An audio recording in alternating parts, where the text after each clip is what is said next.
I'd like to call the February 20th Board of Adjustment meeting to order.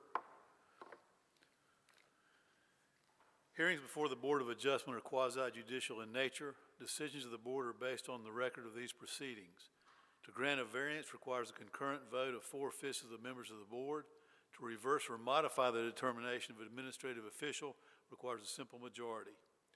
Evidence submitted to the board for review becomes part of the record.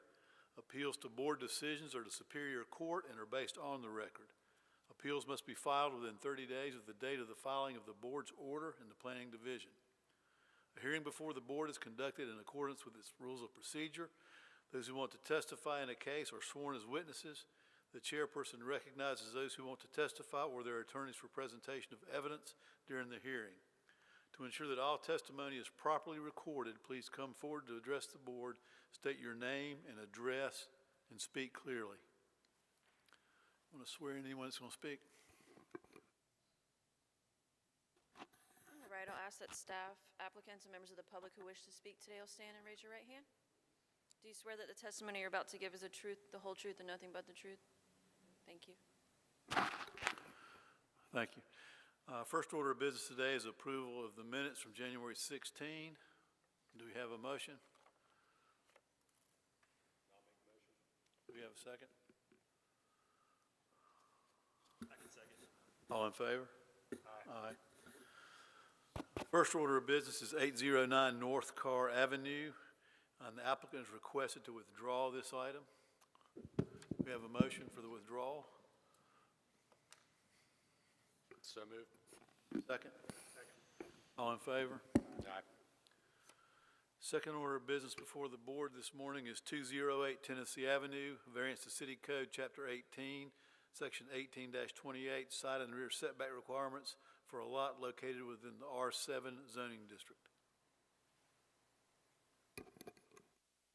Good afternoon, Mr. Chairman and members of the board. I'm Grace LeMay, Associate Planner with the City of Wilmington.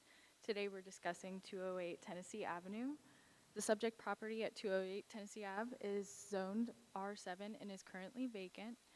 Within the R7 district, newly created lots must contain at least 7,000 square feet and have a minimum lot width of 50 feet. On or about January 6, 2022, the applicant purchased the subject property along with 214 Tennessee Avenue. According to New Hanover County tax records, the property originally consisted of 3 lots plotted at 25 feet wide. In January of 2024, the applicant recorded an updated plat of the original lot lines for Lot 9 with the Register of Deeds for a 25-foot wide lot containing approximately 22,547 square feet. The applicant has proposed to develop the property with a 16-foot wide single-family dwelling, and pursuant to Land Development Code Section 1828, single-family dwelling residential standards, the required setbacks in the R7 district are 10 feet in the front, 8.5 feet on the interior sides, and 20 feet in the rear. As the lot is 25 feet narrower than the standard R7 lot width, the applicant has requested to reduce the side interior setbacks to 4 feet and 3 1/4 inches on the left and 4 feet, 8 inches and 3/4 inches on the right. A variance of 4 feet, 2 inches and 3/4 inches and 3 feet, 9 inches and 1/4 inch to the standard 8.5 foot side interior setback. Additionally, the applicant has requested a 10-foot rear setback, a variance of 10 feet to the standard 20-foot requirement for this district. The applicant states that the strict enforcement of the ordinance would impose an undue burden and render the use of the property significantly constrained or impractical. This matter was continued from the January 16th meeting in order for the applicant to produce a site plan which shows the proposed dwelling with the reduced setbacks as requested. And this matter is set for hearing before the board for February 20th, 2025. I'd like to submit the case summary and all attachments to the record. I'm available to answer questions, and the applicant's representative is here as well. Thank you. Any questions for City? Okay, thank you. Thank you.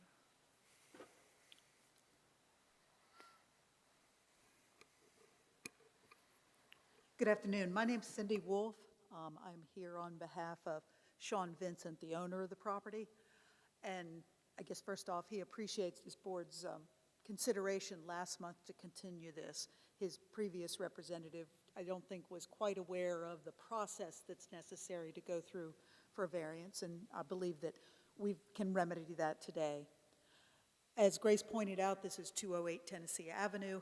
You can see the lot, and you can see it in comparison to other lots around the block. It is in a R7 zoning district, and it was actually created all the way back in the 1920s. It was part of, I guess, Summer Hill, but you can see it not only was just a 25-foot wide lot, but it is also severely cut off at the rear just because it was that odd block that was bordering the southern line of, I believe, Sunset Park. According to building code, habitable space has a minimum dimension of 7 foot in any direction.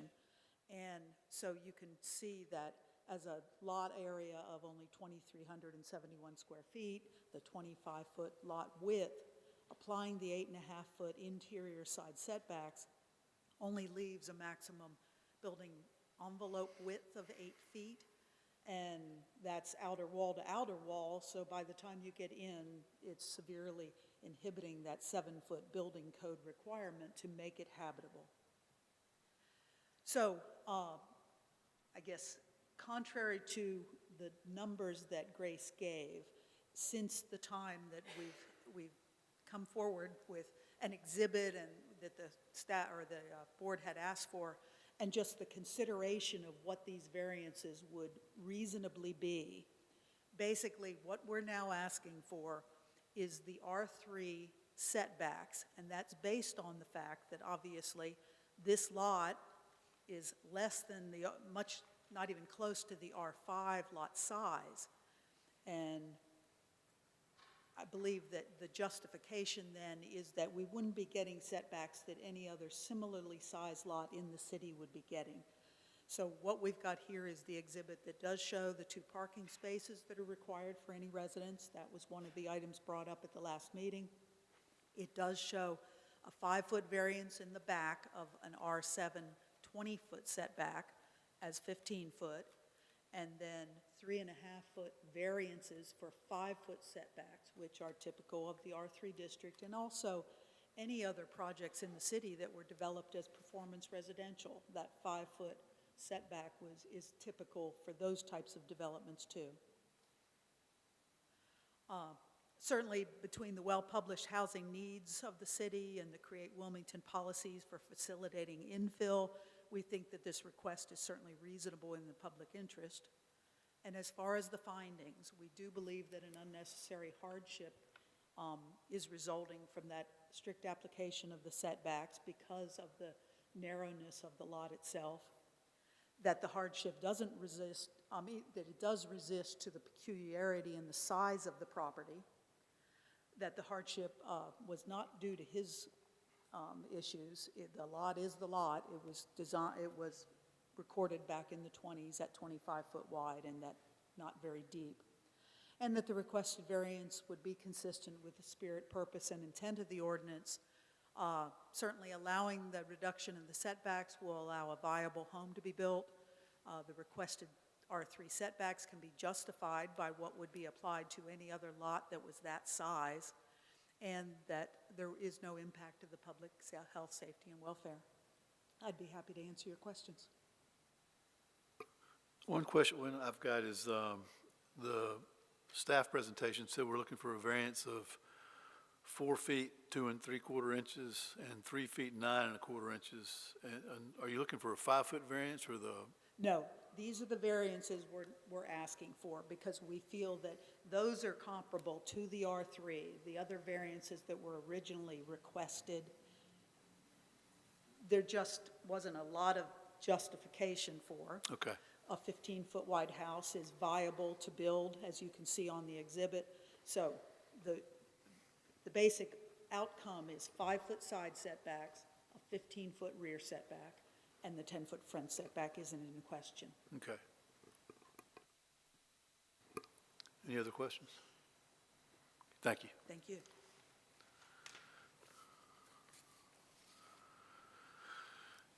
We'll now open the evidentiary hearing. Is there anyone else that would like to speak on this matter? Seeing no one, we'll close the evidentiary hearing. Anything further from the city?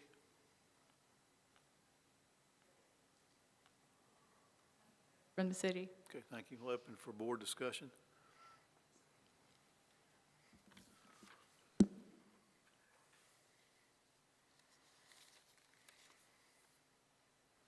I'll go first, I guess. I appreciate the applicant answering a lot of the questions that I had and showing things out for us. I think it makes a lot of sense based on the age of the lot and the nonconformity and the potential, regulatory taking if the proposed setbacks were applied as the code prescribes. So I'm comfortable moving forward. I echo that from Tyler. I think one of our concerns last time was the parking, and getting the site plan has addressed that.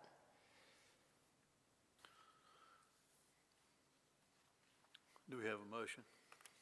I can make a motion that we approve the variance to City Code Chapter 18, Section 1828, side and rear setback requirements for the lot located within the R7 residential zoning district. I'll second that. We have a motion and a second. All in favor? Aye. Aye. Opposed? Motion carries. Thank you. Next item before the board is 1020 Midnight Channel Road, variance to the setback requirements for construction of a swimming pool on a corner lot within the Mixed-Use Legacy Zoning District as per Legacy City Code Chapter 18, Section 18-308.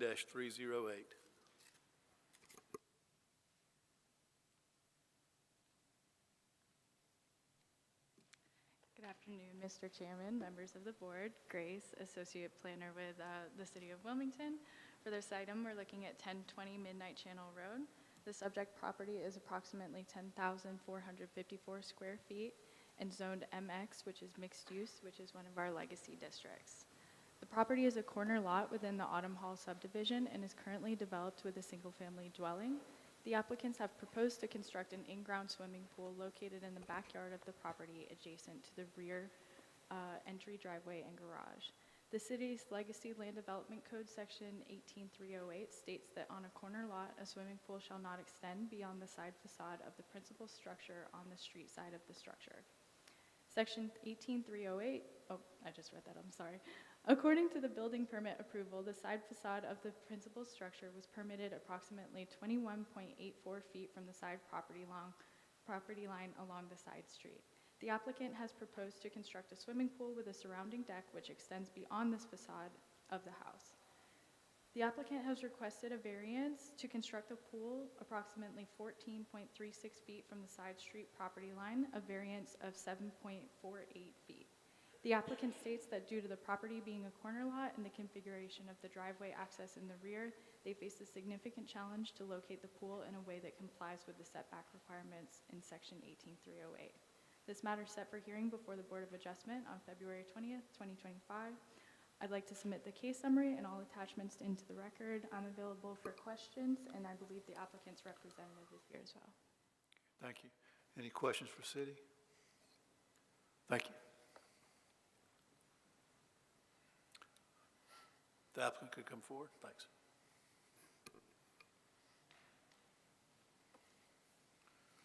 Good afternoon, everyone. My name is Will Hickman. I'm with Carolina Creations Pools and Landscapes. We are the general contractor on this property. I'm here as the agent for Mr. And Mrs. Marvin Newworth at 1020 Midnight Channel Road.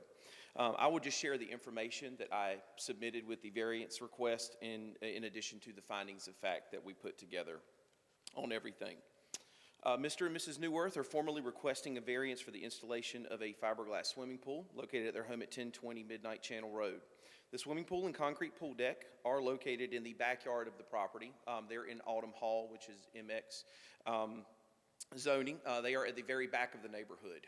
Because of the configuration of the property, the driveways are in the back of the homes, and it backs up to Susquehanna Lane, which is the end of the property. There is a berm and a privacy fence back there, so there is nothing located behind the home. The swimming pool and concrete pool deck are located in the backyard of the property adjacent to their rear entry driveway and garage, and I have attached our site plan showing everything on here, and adheres to all of the normal property line setbacks, which is a 15-foot rear setback and 10 feet on the side. The body of water is also located 10 feet away from the garage wall to ensure that is code compliant as well. In order to meet the code requirements in the space allowed, the pool and pool deck do extend approximately 7 feet past the side facade of the home. We will note, and there are pictures attached as well, that there is a covered porch which shares a roof line and a foundation with the home, understanding it is not part of the primary structure, but from a visibility standpoint, the pool and pool deck will only extend 3 feet out beyond that from the side. So basically the only way it would be visible from Midnight Channel Road would be approximately 3 feet. As part of the pool installation, the required pool equipment is also going to be installed within the side setback of the right side of the home. That is where the air conditioning units and the mechanicals are already located, and also their power source into the home in their garage wall.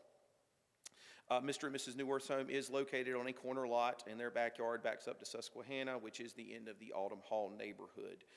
There is an existing pool code compliant fence already in place along with exterior landscaping, which will block the view from the neighbor immediately across the street.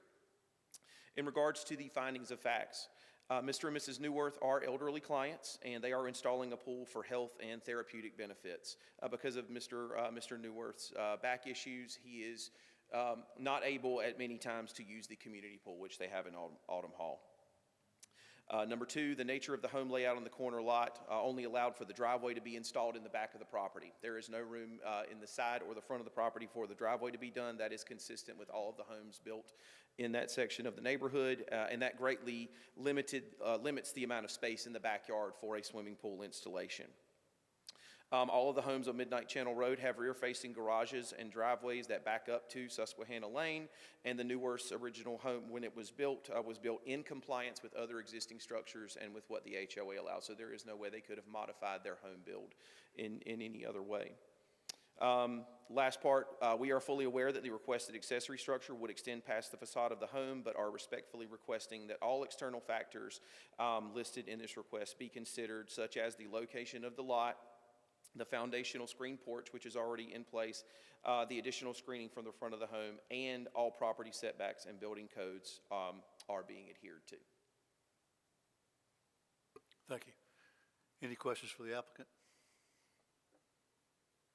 Thank you. Thank you. Okay, we'll open the evidentiary hearing. Does anyone have additional facts on this case? Seeing no one, we'll close the evidentiary hearing. Anything further from the city? Nothing further. Thank you. We'll open for board discussion. Can we bring that site plan back up, please?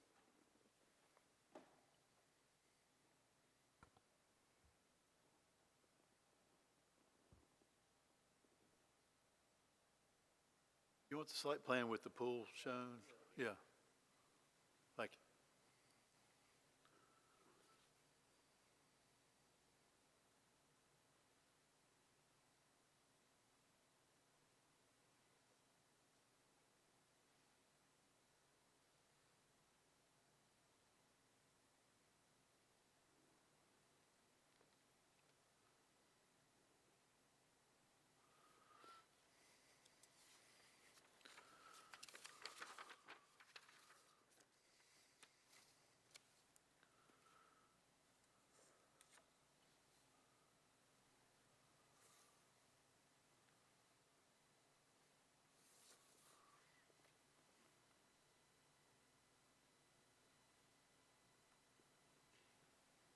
Go back to the reasons, or 4 reasons, the hard fact reasons as well, up on the screen.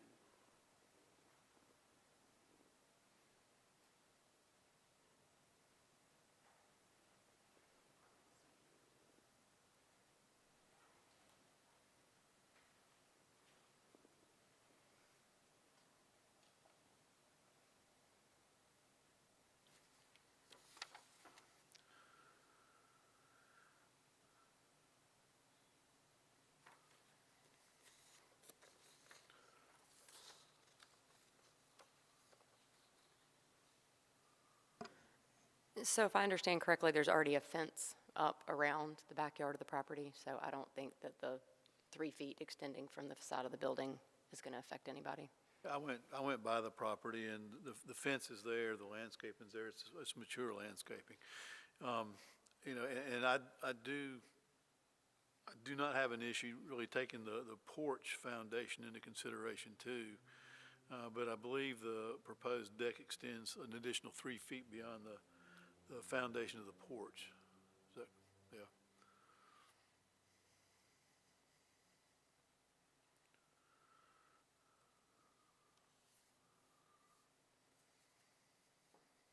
I think swimming pools can be hard because obvious reasons, but I think given that they're at the back of the neighborhood, they don't have a behind neighbor, and again, there's already a fence there. They're the only people that are going to know that it's beyond the facade.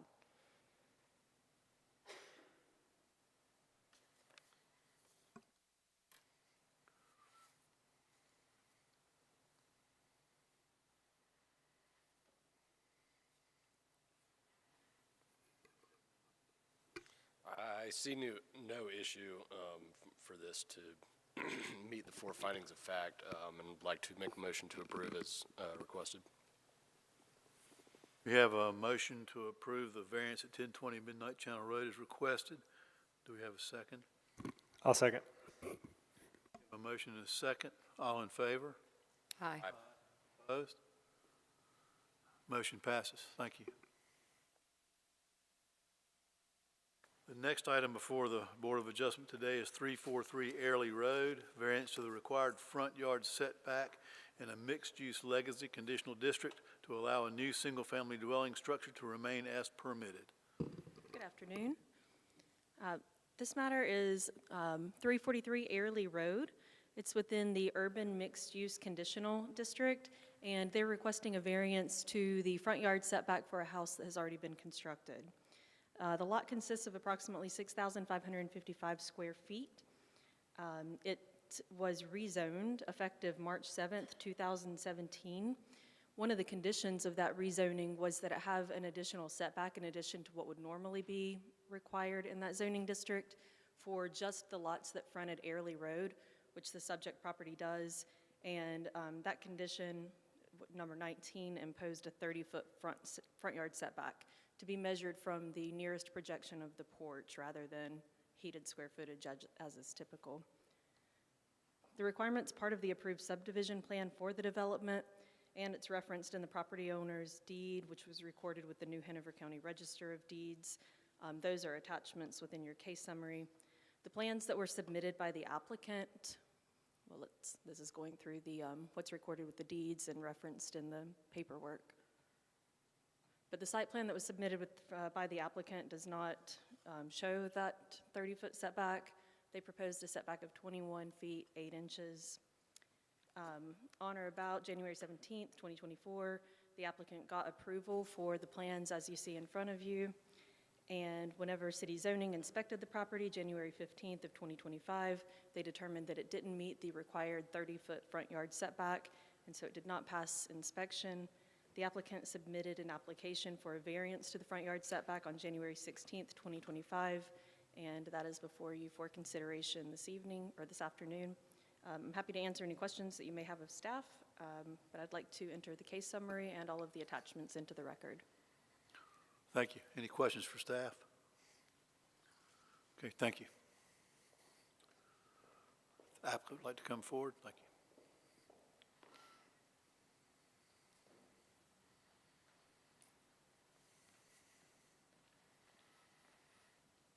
Yeah, I'm Marty Vahue Custom Homes.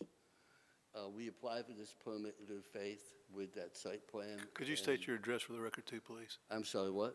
Could you state your address for the record also, Oh, please? 5725 Oleander Drive. Thank you. You're welcome. Again, the site plan, I'm not quite sure, but you'll find in here it was permitted by the city at 21 feet, 8 inches. And when it came back from the city zoning, from a portal, it was permitted, and the home was built. I mean, it was, what else more can I say? Thank you. Any questions for the applicant? Do you have anything you want to say? Okay, thank you. I'll now open the evidentiary hearing. Is there anyone else to speak on this matter? Seeing no one, we'll close the evidentiary hearing. Anything further from the city? Only here to answer questions if you have them. Okay, thank you. Board discussion. I went by the property. I mean, it was permitted, it was built, and there's not a sidewalk on Airlie Road, so it's not really pushing out toward anything, and it was an error on the city's part, so I really don't have any problem moving forward and allowing the variance so that they can go ahead and get in their home and move forward. I don't think it's more difficult than that. So I'll make a motion that we grant the variance as requested. We have a motion. Do we have a second? I'll second. We have a motion and a second. All in favor? Aye. Aye. Opposed? Motion passes unanimously. Thank you.